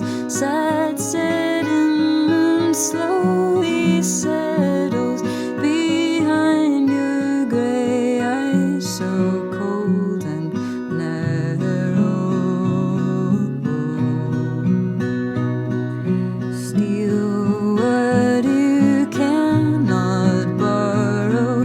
Soon today will be tomorrow. Throw away whatever is not real.